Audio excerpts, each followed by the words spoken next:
বন্ধুরা, দিশানের রান্নাঘরে সবাইকে স্বাগত। আশা করছি আপনারা সকলেই ভালো আছেন।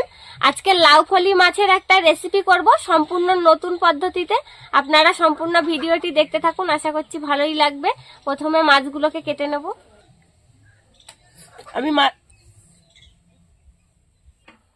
দেখুন মাছের সাইজটা কত বড় সাইজের মাছ।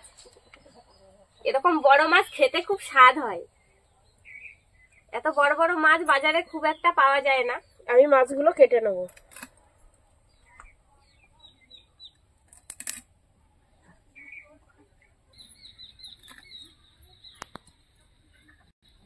মাছের এই সাইডে দেখুন কাঁটা, এইগুলো আমি কেটে নিয়েছি এই যে।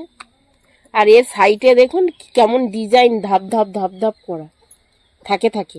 দেখুন কাঁটা একেবারে সূচের মতো, কাঁটাগুলো কেটে নেব। মাছের কোনো আঁশ নেই, মাছের আঁশ তোলা লাগবে না। আমি এবার মাছগুলো পিস করে নেব।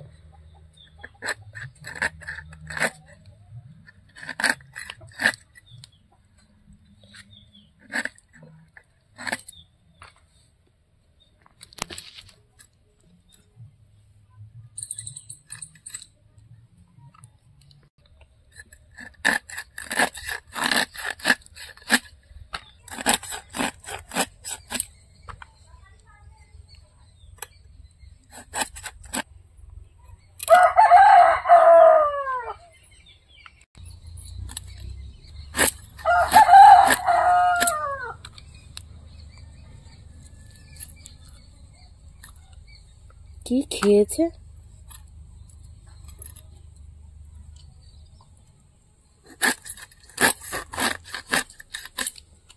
মাছ কেটে ধুয়ে নিয়ে চলে এসেছি। কড়াইটা উনুনে গরম করতে বসিয়ে দিয়েছি। এবার মাছে লবণ হলুদ মাখিয়ে নেব। আজকে মাছটা বেগুন দিয়ে রান্না করব। এই যে দেখুন বেগুন নিয়ে নিয়েছি, আমি বেগুন কেটে নিচ্ছি।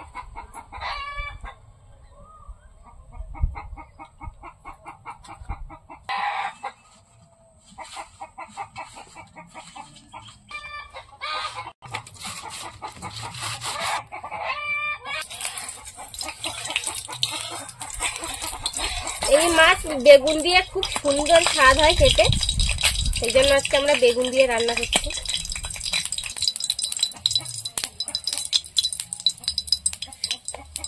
এবার মাছগুলো ভেজে নেব।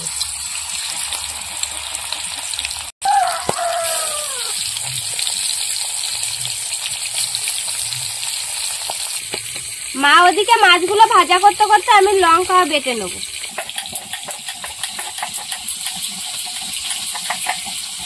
লঙ্কাগুলো মাঝখান থেকে কেটে ভিজিয়ে রাখলে তাড়াতাড়ি ভিজে যায়, নরম হয় তাড়াতাড়ি।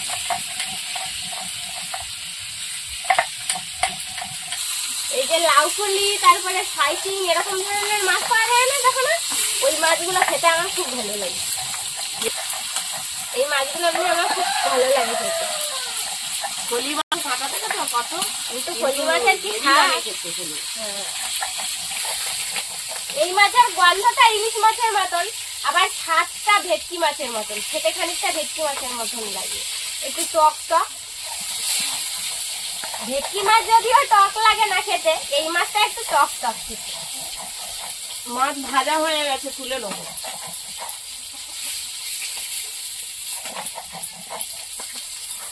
বাকি মাছগুলো এইভাবে ভেজে নেব।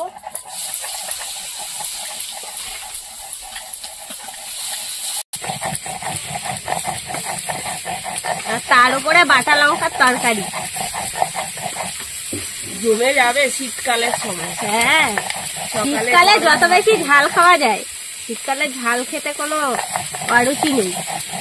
শীতকালে লঙ্কাটা খেতে হয় বেশি, গালে ঘাটা হবে না। হ্যাঁ,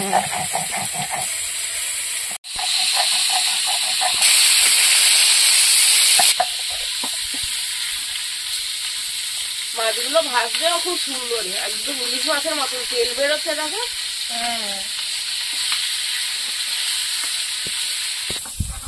মাছগুলো ভাজা হয়ে গেছে, এবার সব তুলে নেব।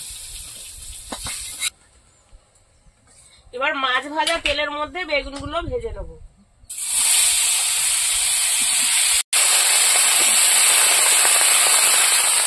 হলুদ লবণ দিয়ে বেগুনটা ভেজে নেব।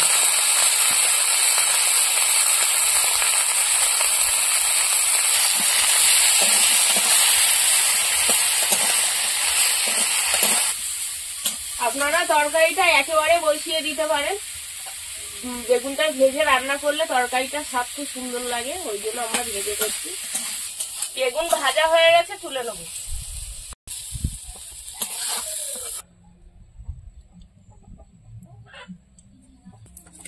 তেজপাতা, পাঁচফোড়ন, পেঁয়াজের কুচি, রসুন, কাঁচা লঙ্কা একসঙ্গে ভেজে নেব। বন্ধুরা, এরকম আরো নতুন নতুন রেসিপি দেখতে আমাদের চ্যানেলটিকে সাবস্ক্রাইব করবেন আর অবশ্যই পাশে থাকা বেল আইকনটি প্রেস করবেন, তাহলে আমরা নতুন কোনো ভিডিও আপলোড করলে নোটিফিকেশন আপনাদের কাছে পৌঁছে যাবে।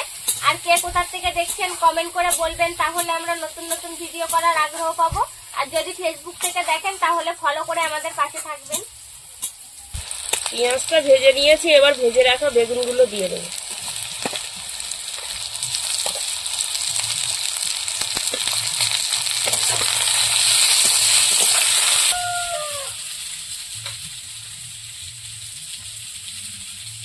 হলুদ, লবণ, বেটে রাখা লঙ্কা দিয়ে দেবো, দিয়ে একসঙ্গে ভালো করে কষিয়ে নেব। কাঁচা লঙ্কাও দিয়েছি, কাঁচা লঙ্কা চিড়ে দিলাম কটা, আর বেটেও দিয়েছি। ধনে গুঁড়ো দিয়ে দেবো।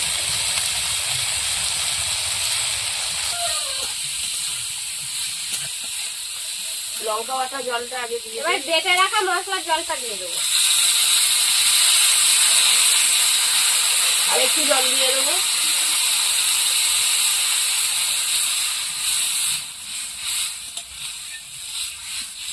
এবার তরকারিটা একটু ফুটিয়ে নেব। বন্ধুরা, আপনারা অনেকে আমাদের ইউটিউবে ভিডিওয় কমেন্ট করেছিলেন যে সুন্দরবনে আসতে চান, আমাদের বাড়িতে আসতে চান ঘুরতে, কিন্তু ইউটিউবে তো আর কমেন্টে জানানো যায় না ঠিকানাটা। আপনারা ফেসবুকে গিয়ে দিশানের রান্নাঘর লিখে সার্চ করবেন, করে ইনবক্সে জানাবেন, আমরা ঠিকানা বলে দেবো কোথায় আসতে হবে, কিভাবে আসতে হবে।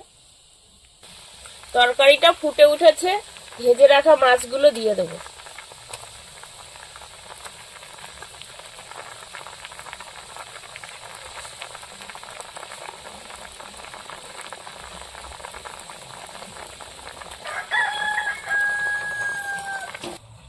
এবার তরকারিটা ভালো করে ফুটিয়ে নেব। তরকারিটা হতে হতে আমি জিরেটা বেটে নেব।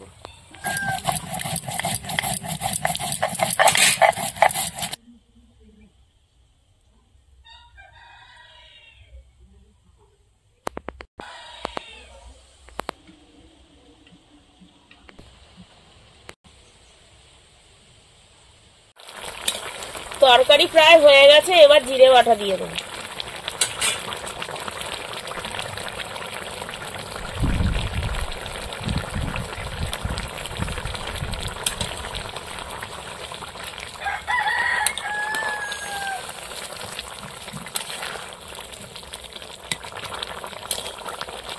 হয়ে গেছে, এবার নামিয়ে নিচ্ছি।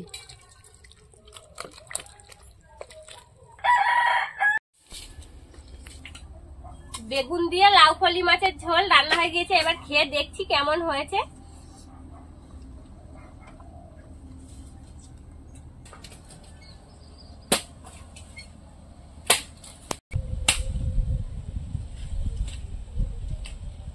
খুব সুন্দর হয়েছে, মাছটা দেখুন কত সুন্দর, আর মাছের কালারটা দারুণ হয়েছে, ফাটাফাটি ব্যাপার, একদম অসাধারণ হয়েছে একদম।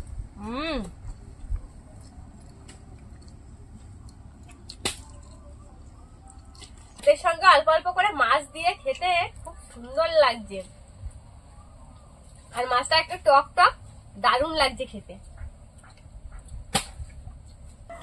আপনারাও এইভাবে বাড়িতে তৈরি করে খেয়ে দেখবেন, খুব সুন্দর লাগবে খেতে। আমাদের আজকের ভিডিওটা শেষ পর্যন্ত দেখার জন্য ধন্যবাদ। ভালো লাগলে লাইক কমেন্ট শেয়ার করবেন, আবার ফিরে আসবো নতুন একটা রেসিপি নিয়ে। সবাই ভালো থাকবেন, সুস্থ থাকবেন। মাছটা টক টক লাগছে খেতে, বলো।